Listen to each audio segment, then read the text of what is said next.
Hey folks, Dan Bird here with the Daily Scan for Monday, first day of November, starting the best 3 months of the year for the stock market. And market's not really doing much right now, but there are individual stocks that certainly are moving. And we've still got earnings coming, so it'll be an interesting week to say the least. I am starting this a little late today because I had things I had to do this morning. So I do have another life. Sometimes it gets in the way of putting the videos out.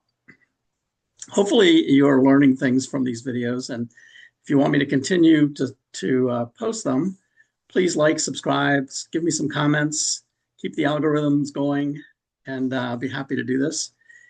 If this is not interesting to anyone any longer, then I can certainly just stop doing it. But let me know what you think. Anyway, today is Monday, and it's 2:20 in the afternoon. So we've only got about 2 hours left for the market to be open. Let's take a look and see what's going on today. We'll go over and take a look at the 10-minute charts. It's a little later than I usually look at them, so it should look interesting because now we're heading into the close instead of right after the open. And as you can see, we had a really nice move higher in the first 10 minutes. This is a 10-minute chart, but it didn't last. Sold off pretty much right away, right down to the 10:30 point. As I have always said, the first hour of the market is amateur hour. Usually the professional traders will wait until about 10:30 and then usually fade whatever direction it had taken. So it was heading lower and then they faded it, and now it's heading higher. Rolling over a little bit, but not significantly. Although it is, you can see the open was way up here. So we're just coming back down to last Monday's open. So like I said, that not really doing much. All of these sectors too are pretty much flat. Technology, which is really the only one that's been leading the market lately, it's flat right now. Discretionary communication services is actually down for the last week and flat for today. That's a steady theme you'll see across all of these. These are the defensive sectors, down slightly or flat today, and the cyclical sectors also pretty much flat. But notice the trend over the last week. It's decidedly down. Energy is slightly up, but everything else is down. So is that telling us that rotation is starting to happen? So here's growth versus value. Flat for today, starting to roll over a little bit. Discretionary versus staples, higher than it was previously. So that's hanging in there. Technology, pretty much flat. Semiconductors. So everything is pretty much like nothing's going on with the market today. Here's breadth. You can see this is for the S&P. So the percentage of stocks above their 20-day moving average is less than 50%. In fact, it's at 35% right now. Above the 50 is at 38%, and above the 200 is at 54%, just barely above 50. And bullish percent index continues to go lower. So this right here, I think, really tells the story. This is the breadth indicator. You can see even as the market tries to make new highs up here, it's doing so with fewer and fewer stocks. In fact, it's just the big large cap tech names. Palantir reports tonight and AMD reports tomorrow after the close. So they could have something to do with what the market does. Money flow, you can see, has been negative for most of the day, starting to move back a little bit positive right now. And this is the Russell 2000 actually looks worse than the S&P. It's moving lower right off the bat, right from the open. And mid caps versus large caps, you can see right here, this tells you that large caps definitely are leading. Small caps are definitely continuing to go lower. You can see the trend from the last week, and it's continuing. That trend looks like it's continuing today. So here's breadth for mid caps. Again, all three below 50%. For small caps, same thing. And for the NASDAQ 100, actually went higher, just like the S&P, pulled back, went back up, and now it's rolling over, starting to go lower right now. The VIX had a spike higher, actually went higher than Friday, interestingly. And then, let's see if I can see what that number was for the VIX. 1760, so not quite, didn't quite hit 18. Actually, it looks like it did, yeah, 1878. So almost hit 19 right here, and then pull back, starting to move up a little bit, but right now it's not really telling us much. The whole market is pretty much doing nothing. And here's the breadth for the NASDAQ 100, which had looked better than the other two. And they're sitting pretty much right on their 50% line. And bullish percent index actually looks still fairly good. So nothing really much going on with the market. Let's take a look at the longer term indexes. So we'll look at the S&P 500 first. And one thing that I added to this is the call wall and the put wall. That basically tells you where the majority of open interest is for the S&P. Call wall is right at 7,000, which is what I have been predicting the market's going to hit this year. We've got 2 months to do it now. Best 2 months of the year, frankly. So I don't think there's any doubt we're going to hit 7,000, but that's where the call wall is, and the put wall is at 6,700. So think of these as support and resistance. The flip line too, coincidentally, is right at about 6,700 as well. So those are the key areas to watch. And you can see the market's pretty much going sideways, it gapped higher and then pulling back right now.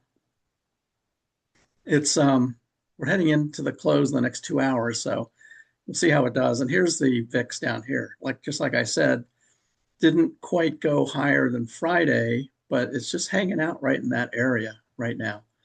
So not too much really going on. Let's look at the NASDAQ 100 real quick. Kind of the same thing.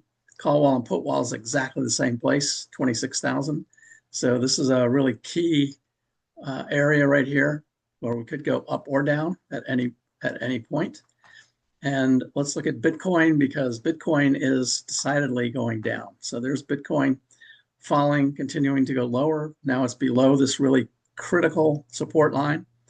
We'll see if it stays there. So it could come back before the end of the day. And it's in a squeeze as well. But Bitcoin is telling us that the market is risk off right now. So let's take a look at the dashboard, and you'll see down here are the three charts. Here's the S&P right here, 2 black candles in a row. So higher highs, interestingly, and higher lows, but it keeps pulling back. So there continues, even with the gap up in the morning, continues to be selling throughout the day. The Russell 2000, which sold off quite a bit, went down to the 50-day moving average, and now it's coming back. So it might end with a hammer, which is actually a good reversal candle. So we'll see what happens today. And here's Bitcoin. You can see right now it's below that critical support line for Bitcoin. So if we look at the indexes up here, we've talked about those. Bonds, the 10 years up slightly, but not really significantly. The dollar is kind of flat, up a little bit. Gold continues to disappoint, just basically just treading water, going sideways right now. And oil is doing the same. So let's look at gold real quick, see what the chart looks like over here. You can see it's sitting right on the 21-day moving average. So this is a critical area where it will make a decision of which way it's going to go. I think a lot of the gold bugs out there think that that bottom was in right here and that they're going to probably start adding. But to me, it does not look yet, although the volume is very low as well. So that's actually a good thing. There's not really much movement one way or the other with really low volume. So this one could actually turn around and go higher pretty quickly. Let's see what else we have here. Crypto, we looked at Bitcoin and Ethereum. Ethereum is selling off more than twice as much as Bitcoin. Bitcoin down 3%, Ethereum down 7%. And you can see right here what it looks like. There's the intraday. And here's Ethereum with a big red candle, can't get above its 21. So it's continuing to sell off, sitting right above the 200-day moving average, which will be a very critical support area for Ethereum. So Ethereum is looking worse than Bitcoin at this point. If we want to look at them both together in stock charts, something called a gallery view. And you can define what these views look like. I'll show you what mine look like. And we're going to look at Bitcoin next to Ethereum. So we'll look at both of these side by side. So here's the intraday look. They look very similar. Here is the daily view. Now, in this case, Bitcoin is below its 200-day moving average, but Ethereum is not. So even though Ethereum is losing percentage-wise more than Bitcoin today, it actually has a better looking chart. Both charts don't look that great, frankly, but Bitcoin probably looks worse since it's below the 200-day right now. Both of them below the 21. So neither one looks great. And then on a weekly, you can see they're both sitting right at the 21-week moving average. So they look pretty similar in this sense right here. Ethereum sold off quite a bit more than Bitcoin did through this period. So it went below its 21 right here. So more volatile for Ethereum than for Bitcoin. But right now they look very similar on the long-term chart. All right, let's take a look at a couple of charts. And then I want to talk about something here in a second. So let's see. Let's look at a new one. First, we'll look at Eli Lilly. Lilly had a blowout quarter, great earnings, beautiful candle breaking out. Now it is breaking out above the resistance right here. It broke out actually yesterday just slightly, and then today is continuing to take off. So if we look at this on a longer term view, the high is right back here at 930. And today, the close right now would be at about, let's see up here. Close right now is at almost 900. So 30 more points. And the open was 866. So it moved about 30 points today. So if it has another move like it did today, it will get back to the highs back here. Now, the previous midterm high is exactly where we are right now. So the swing high is right where we are. So if it breaks out above that, then 930 is the next level. And above that, there's nothing holding it back. Could just continue to go higher from there. But these are two critical areas right now. It has now closed this gap from back here. So that's very positive. That's bullish. You notice that it's right at the top of its Keltner channel. Look at that here, right at the Keltner channel right now. So that is at an extreme. You can see what happened back here. Followed it up for a little while before it reverted to the mean. And that could happen again. In fact, it could do that up to 930 and then get rejected at 930 because remember, there are a lot of buyers from back here who just want to get out at break even. There's a lot of buyers right here exactly where we are today that want to get out at break even as well. So this next little area, the next 30 points right here is going to be a real battle between the bulls and the bears.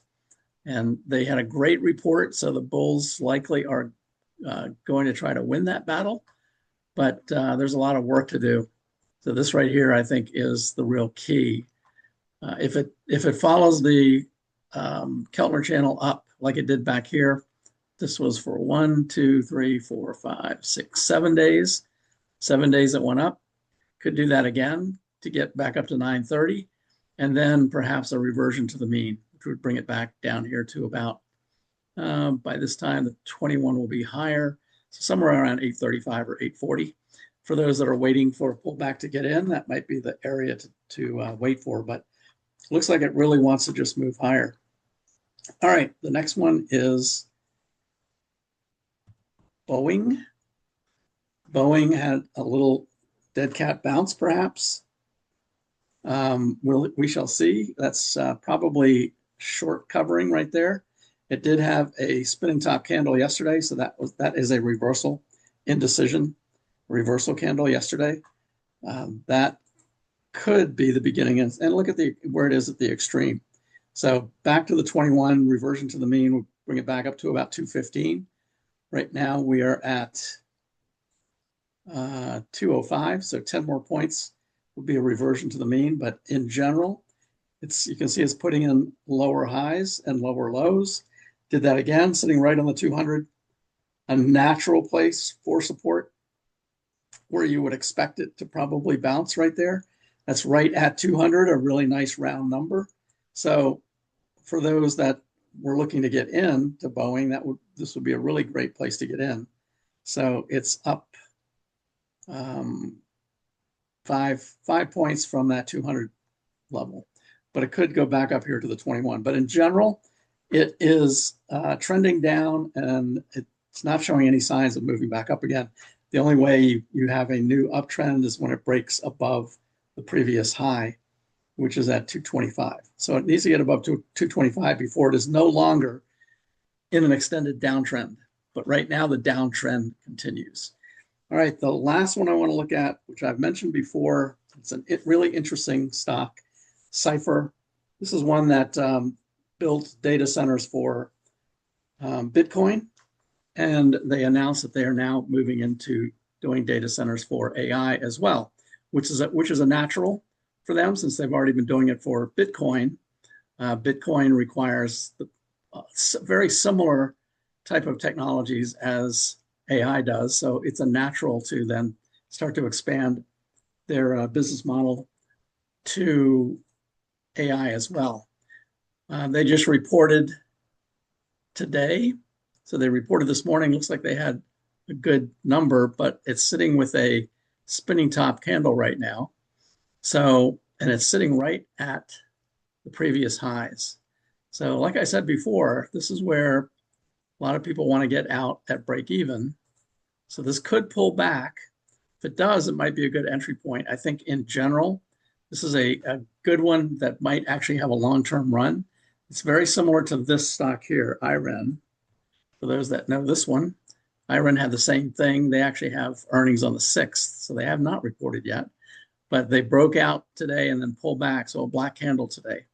So this one right here started off, you can see what the trend looks like right there. In fact, if I put these two together using the gallery view like I did before, let's look at IREN on the left and Cipher on the right. And you can see this is the intraday. Here's the daily view. They look very similar. Here is the weekly view, extremely similar. Here's IREN, here's Cipher. The difference is IREN's already at $75 and Cipher is only at $22 right now, 21 right now. Actually, the 22.85 is the last number. So this one might just be beginning its run. Now, both of these look very similar and probably need to pull back some before they start to move higher. But Cipher, I think, is kind of a hidden gem. It's basically the same kind of business model as IREN, and you can see what IREN did over here. So that's just one that I'll throw out there. Do with it as you will. The last thing I want to talk about is someone made a comment on the video I did with Zuber on his channel yesterday. We talked about the lost decade and when will there be another lost decade. And many of you have heard me talk about this before, but we're going to talk about secular markets. So this is what the market has done going back 100 years. Secular bull markets typically last 18 to 20 years. Secular bear markets typically last about 12. So that's the lost decade. One thing, and the question was, what do we do if a lost decade begins? And I'm saying that we've still got about 5 years left, 4 or 5 years, 2029 to 2033, somewhere in that range, before the current secular bull market comes to an end. And then we go into a lost decade, like we did here from 2000 to 2013. So number one, when do you know that it's ending? Well, this chart, if you're a subscriber to my website, this chart will tell you when it's ending. Right now, we're a long way away from it. But number two, what do you do? How do you invest then, especially in a 401k, in a lost decade? So the reason this is a lost decade is if you had bought at the top right here after the dot-com craze, which, by the way, a lot of people call it the dot-com craze, but in reality, it was just simply another secular bull market, which began in 1982. and 18 years typical secular bull market ends in 2000. And that's exactly where the high was, just so happened to coincide with the dot-com era. So is the AI era just like this? Well, could be. But when people started talking about that, it was in 1996. So it had 4 more years to run back here. And right now we're in 2025. We may have 4 more years to run here as well, which would coincidentally bring it right to 2029. So this is how the market works. These are the cycles the market typically is in. So what do you do in a lost decade? Number one, this will tell you when we're heading into it. Number two, in a lost decade, it does not mean you don't have opportunities to make money. It just means that if you had bought at the beginning and you waited 12 years, you would have made no money at all. You'd be at exactly the same place 12 years later. That's what it means to be in a lost decade. However, notice right in the middle of this, there was a cyclical bull market where the market bottomed and started to move higher. Now, when it got back to the same point back here, it just so happened that that was 2008 and the financial crisis. But whatever the reason for it is, when it gets back to that previous high right there, which is very strong resistance, gets rejected and goes back down.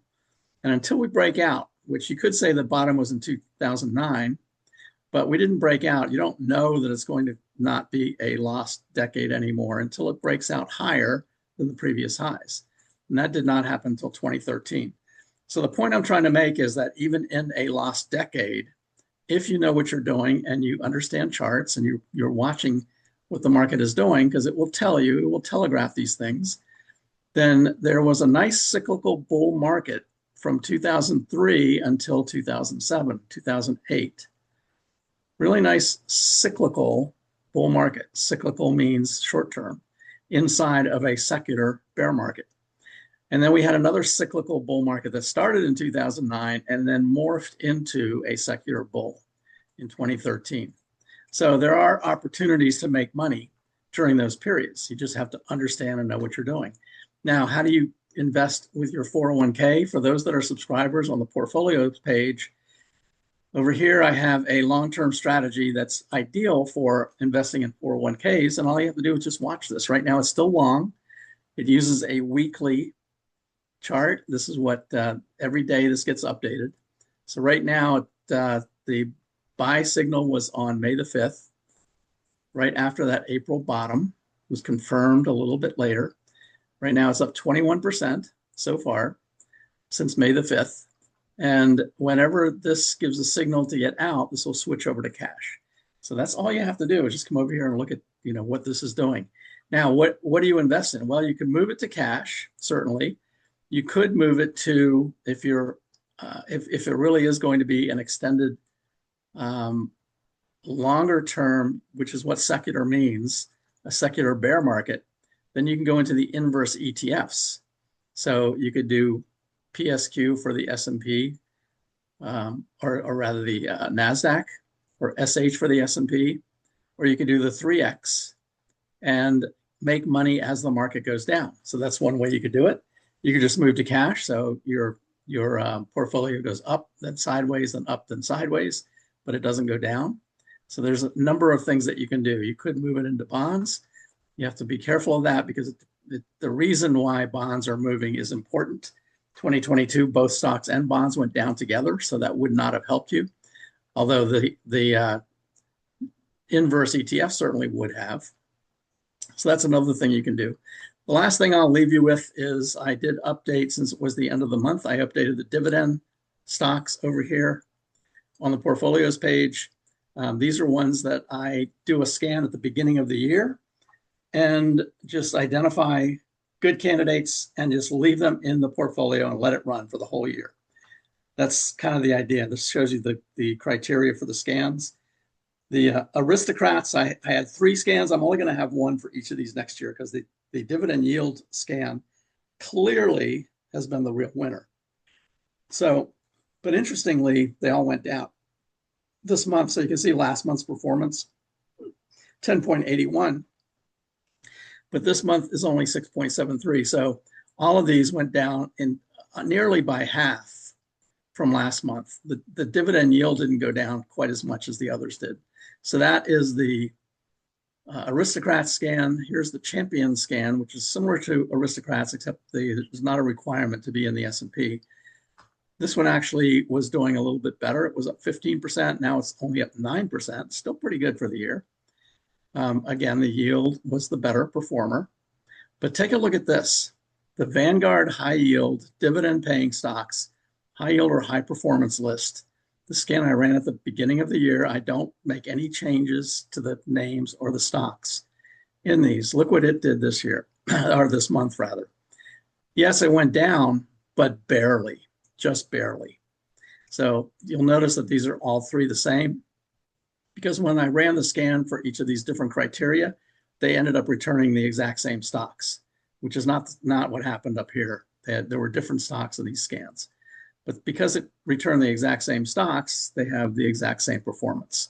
So that's what they look like. If you want to see the list of stocks in each of these, this right here will actually show it to you.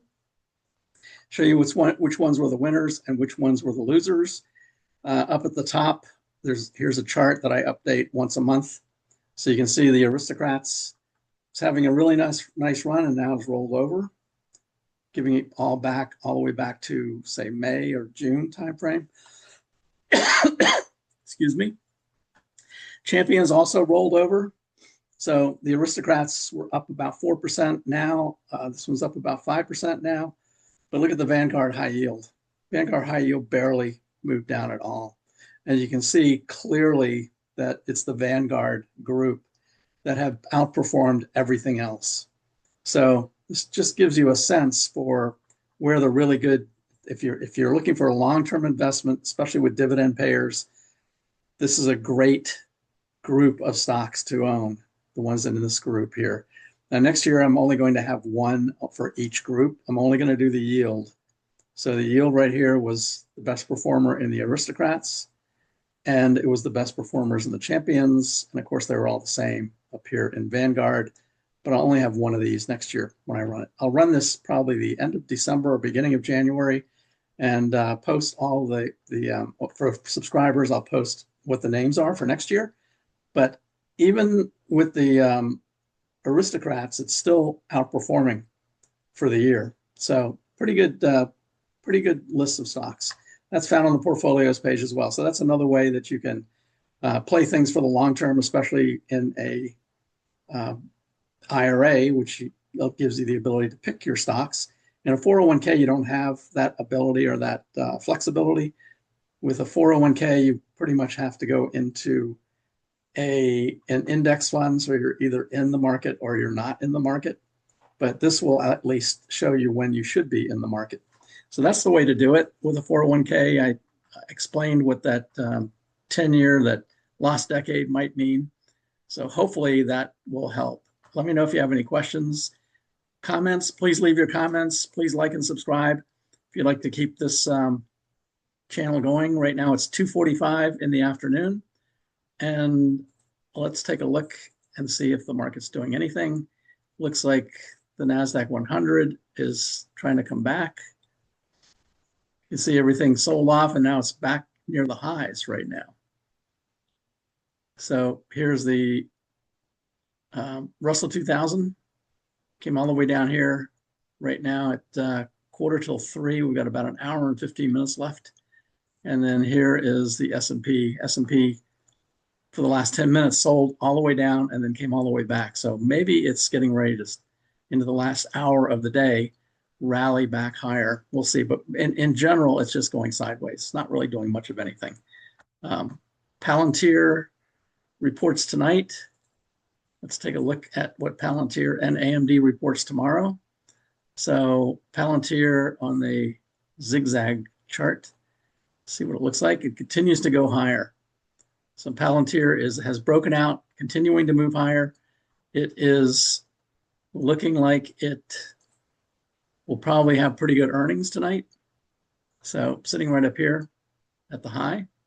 And then AMD is right here. AMD reports after the close tomorrow. It's moving higher, kind of going sideways, consolidating right now. waiting for earnings. So AMD is just basically in wait and see mode, consolidation. All right, thanks for watching. Sorry, I'm a little bit late today. Good luck with the rest of the day, and let me know what you think, or if you'd like me to take a look at anything, be happy to do that. And I'll talk to you again tomorrow. Take care.